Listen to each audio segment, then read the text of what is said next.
मैं तुमसे आज 3 सवाल पूछूंगा, उस 3 सवाल को आपको अपने पेपर पे लिखना है और उस 3 सवाल का जवाब आपको उस पेपर पे खुद से बना के लिखना है और वही आपको अपनी स्ट्रेटजी खुद बनानी है। दूसरी बात, मतलब मैं आपको फैक्ट बताऊंगा,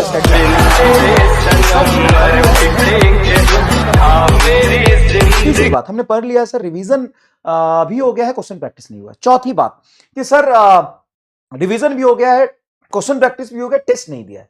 तो आप अभी लिखिए आपने कितना किया है। तीसरी बात, कितने टाइम में आपको कवर करना है। टाइम क्या है, टाइम ड्यूरेशन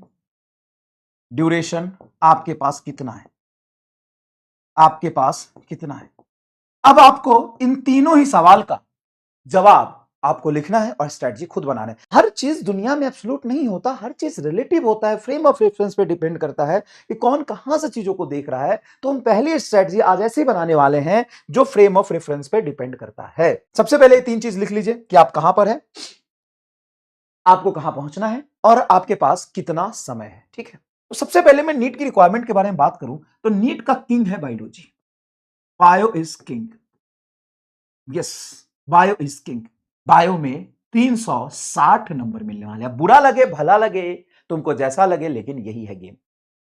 चाहे पेपर आसान हो या पेपर टफ हो, जो गेम चेंजर है, जो किंग मेकर है, वो है आपका biology. Biology is the king in neat and biology is the king maker. अब आते हैं केमिस्ट्री की बात करते हैं। केमिस्ट्री हमारा कितने नंबर का होता है भाई, 180 नंबर का होता है। और फिजिक्स भी होता तो 180 नंबर का है, लेकिन इस पर भरोसा हम नहीं कर सकते। फिजिक्स तो ऐसी चीज है जिससे दूर दूर से राम राम, ना तो ज्यादा दोस्ती सही ना तो ज्यादा दुश्मनी सही। जब से नीट हुआ है 2013 से लेकर के 2025 तक, तो मेनली मोटा मोटा कह सकते हो 2 तरह का पेपर आया है। पहला पेपर आया मतलब पैटर्न 24, 23, 22, 17, 18 और 2020 में, इसको कहते हैं लेवल डाउन हो गया पेपर का। 25, 21, 2016 पेपर का लेवल टफ हो गया। ठीक है, 2017, 18 में मॉडरेट था, एवरेज था। जैसे ही पेपर डाउन आता, हमें नहीं पता 26 में कैसा आएगा, हमें नहीं पता 26 में क्या होने वाला है। और आपको लगेगा कि अरे भाई साहब एकदम मजा ही आ गया, हमने तो फोड़ दिया, 650, 650 नंबर एग्जाम में आ रहे हैं। और फाइनली जब रिजल्ट आता है तो कट ऑफ आपका बहुत हाई चला जाता है, आपका सिलेक्शन रुक जाता है। तो कभी भी कितने सवाल आप कर पा रहे हो ये मैटर नहीं करता, रिलेटिव मैटर करता है कि आप किस पेपर में कितने सवाल कर पा रहे हो। ठीक है, तो 100% फोकस से बात करना है। 3 महीने अपने जीवन के मुझे दे देने हैं और इस 3 महीने में सिर्फ मेहनत करना, रिजल्ट के बारे में नहीं सोचना। आपके सोचने से रिजल्ट आ जाएगा क्या है, नहीं आएगा ना, तो सिर्फ और सिर्फ आपको सोचना है पढ़ाई के बारे में, फोकस पढ़ाई के रिलेटेड करना है। दूसरी बात, रिसोर्स लिमिट करनी है ना, 1 book 1 test 1 video lecture, 1 video lecture 1 book 1 test series, that's it, enough है, इनफ है। टेस्ट को अटेम्प्ट स्किप नहीं करना है, attempt every test. NEET POIQ must है और डेट भी लिख देता हूं 2013 से लेकर के 2025 तक।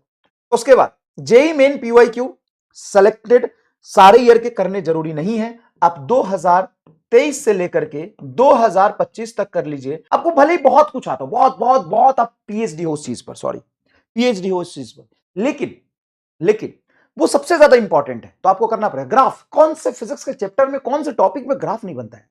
तो बेसिक मैथ में ग्राफ, ट्रिग्रो, डिफरेंशिएशन, इंटीग्रेशन, ये आपको करना ही करना पड़ेगा, चाहे आपको कितना भी आता हो। वेक्टर का मैं आपको मुंह पे 10 चैप्टर का नाम ऐसा बता दो जो बिना वेक्टर के पढ़ाई नहीं जा सकता। Laws of motion, electrostat, gravitation, AC और EM wave and SHM wave, बिना वेक्टर के पढ़ लोगे। अच्छा, electrostat, potential energy, magnetism, magnetic product, cross product, work done, पूरा वेक्टर में, पूरा मैग्नेटिज्म में क्रॉस प्रोडक्ट है, magnetic field cross product terms में आता है।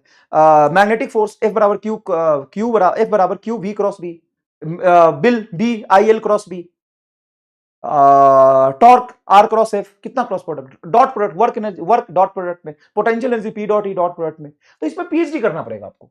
ये 2 चीजें सबसे इंपॉर्टेंट। काइनेमेटिक्स 2 से 3 दिन बहुत इंपॉर्टेंट है, जैसे distance, displacement, speed, velocity, acceleration की पकड़ हमने बना ली। उसके बाद वेरिएबल एक्सीलरेशन के कुछ फ्लेवर समझ लिए, कांस्टेंट एक्सीलरेशन के फ्लेवर समझ लिए, ग्राफ के फ्लेवर समझ लिए, और सीधा हमने समझ लिया मोशन अंडर ग्रेविटी क्या होता है। बस इसमें 3 लेक्चर लगेंगे। मोशन इन अ प्लेन में काफी कुछ है। प्रोजेक्टाइल समझ लिया, जनरल 2D मोशन समझ लिया, इक्वेशन ऑफ ट्रेजेक्टरी समझ लिया, और हमने रिलेटिव मोशन समझ लिया, और सर्कुलर मोशन समझ लिया। काइनेमेटिक्स वाला पार्ट बस ये है तुम्हारा मोशन इन अ प्लेन का part. Laws of motion, pulley problem, lift problem, pseudo force के कंसेप्ट, ये देखो connected body motion, incline plane पे मोशन कितना इंपॉर्टेंट है। उसके बाद फ्रिक्शन बहुत इंपॉर्टेंट है, इसमें 2 लेक्चर लगने चाहिए, फ्रिक्शन आगे भी बहुत काम आता है। वर्क एनर्जी पावर, वर्क का कंसेप्ट पढ़िए, और काइनेटिक और मोमेंटम का रिलेशन पढ़िए, वर्क एनर्जी थ्योरम पढ़िए, उसके बाद पोटेंशियल एनर्जी पढ़िए, स्प्रिंग पोटेंशियल, ग्रेविटेशन पोटेंशियल पे जो सवाल बनता है वो बनिए, पावर का कंसेप्ट पढ़िए, वर्टिकल सर्कुलर मोशन पढ़िए। उसके बाद कोलिजन सेंटर ऑफ मास लिखना सीखिए, velocity of centre of mass देखिए, acceleration of centre of mass देखिए। अब देखिए, अब ना चाहे बहुत ज्यादा इंपॉर्टेंट हो कोई चीज और लिस्ट इंपॉर्टेंट हो, अभी इतना समय है कि सब कुछ आपको अच्छे से करना चाहिए। कोई चीज से सवाल नहीं आया, वो आ सकता है। कोई चीज कम इंपॉर्टेंट है लेकिन आपने थोड़ा सा फॉर्मूला देख के गया, हो सकता है साडी जिंदगी आ काली किथे जांदी है संभाली लाके जट नाल यारी ना तू एंट्री कराली सच्ची तलियां ते रख के जाना फिरदे रखी तलियां ते जाना फिरदे मुंडे होट विच बन के बंडाना फिरदे। चल 35 टॉपिक बोल देता हूं और 25 सवाल, ये तो मस्ट है। 25 क्वेश्चन मैं बोल दूंगा, लेकिन उसके लिए उससे 25 टॉपिक पढ़ने में भी आपको 10 क्लास लगेगा। ऐसा नहीं है कि आप तुरंत से कर लेंगे। 35 टॉपिक पढ़ने में भी आपको 10-15 क्लास लगेगा। कौन से 35 टॉपिक? गेट का सवाल हर साल आता है, डायोड का सवाल हर साल आता है, फोटो इलेक्ट्रिक हर साल आता है, एक्सरे का फोटो इलेक्ट्रिक फील्ड, डिब्राउली वेवलेंथ का हर साल आता है, और फिर उसमें चले जाओ वर्क डन और पावर का 2 कप पढ़ लो, उसमें से एक सवाल हर साल आता है। ऐसी चीजें हैं जहां से सवाल आता है। करंट इलेक्ट्रिसिटी से, रे ऑप्टिक से बहुत आसानी से गेस कर सकते हैं, इंस्ट्रूमेंट से सवाल आता है, तो क्लास में बता देंगे। लेकिन अभी ना आपको पूरा थोड़ा ना पढ़ना पड़ेगा अच्छे से। बेसिक से कंसेप्ट लेके उठाएंगे, फिर ऊपर उठेंगे। जैसे मैं क्या बोला वीडियो लेक्चर में, अगर आप मेरे से पढ़ रहे हैं तो मैं एकदम जीरो से शुरू करूंगा और आपको बेसिक फील दिलाऊंगा, फिजिक्स का फील दिलाऊंगा, बेसिक फील दिलाऊंगा फिजिक्स का।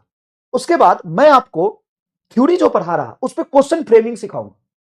थोड़ी सी चेंज करिए, मैंने आजकल पढ़ाने का स्टाइल और इंप्रूव किया है। क्या? क्वेश्चन फ्रेमिंग अलग से सिखाता हूं। मैं क्वेश्चन सॉल्व करना नहीं सिखाता, मैं तुमको कोई कंसेप्ट पढ़ाऊंगा, कोई फिजिक्स की चीज बताऊंगा और मैं तुमसे पूछूंगा बताओ क्वेश्चन कैसे कैसे इसमें बन सकते हैं। तुमसे पूछूंगा, यस तुमसे। अब तुम सोचोगे कि अच्छा ये हमने थ्योरी पढ़ी, अब इस थ्योरी पे अगर मुझे क्वेश्चन फ्रेमिंग करना हो तो मैं क्या कर सकता हूं? अगर तू ये सीख गया तो भाई इस क्वेश्चन में कौन सा कंसेप्ट अप्लाई होना हो तो तू खुद सीख जाएगा। तो मैं एकदम बेसिक से पढ़ाऊंगा, उसके बाद मैं तुमको क्वेश्चन फ्रेमिंग सिखाऊंगा। फिर हम PYQ बेस्ड 100% करेंगे। अगर मुझे टाइम का लिमिटेशन हुआ तो मैं अलग से लेक्चर रिकॉर्ड कर दूंगा, लेकिन PYQ मैं एकदम कराऊंगा और पूरा कैलकुलेशन करके आंसर तक निकाल के पहुंचाऊंगा तुमको, क्योंकि जो जरूरी है वो जरूरी है, मुंह नहीं फेर सकते। और आप एकदम बच्चे की तरह सोचिए कि आपकी कैपेबिलिटी क्या है, आपको क्या करना है, आपके लिए क्या जरूरी है, बच्चे के लिए सोचिए। मैं हवाबाजी कुछ भी कर दूं यहां पे, उससे फर्क नहीं पड़ता आपके जीवन में। मेरे जीवन में पड़ेगा, आपके जीवन में नहीं पड़ेगा। तो आपको क्या जरूरी है वो समझने की कोशिश करिए। कैलकुलेशन हम सीखेंगे बहुत अच्छे से, और कंसेप्ट अप्लाई करना सीखेंगे। उसके बाद JEE Main and JEE Advance के मैं आपको बताता हूं, ये प्रॉमिस कर रहा हूं और मैं करा दूंगा। 30% क्वेश्चन जेई एडवांस के, 30 से 40% क्वेश्चन तेरे क्रैश कोर्स में जेई एडवांस के मैं 20 साल के करा दूंगा। बहुत होता है। और जेई मेन के 50 से 60% क्वेश्चन करा दूंगा मैं। सर इतना कैसे कर पाओगे? कर लेंगे, वो छोड़, मेरी एफिशिएंसी बहुत हाई है, करा दूंगा। कम टाइम में मैक्सिमम एफिशिएंसी कैसे निकाला जाता है, हो जाएगा। ठीक है, ठीक है। काफी अभी जस्ट स्टार्ट किया है, काफी। अरे अच्छा सॉरी, PhD लिखा हुआ है यार।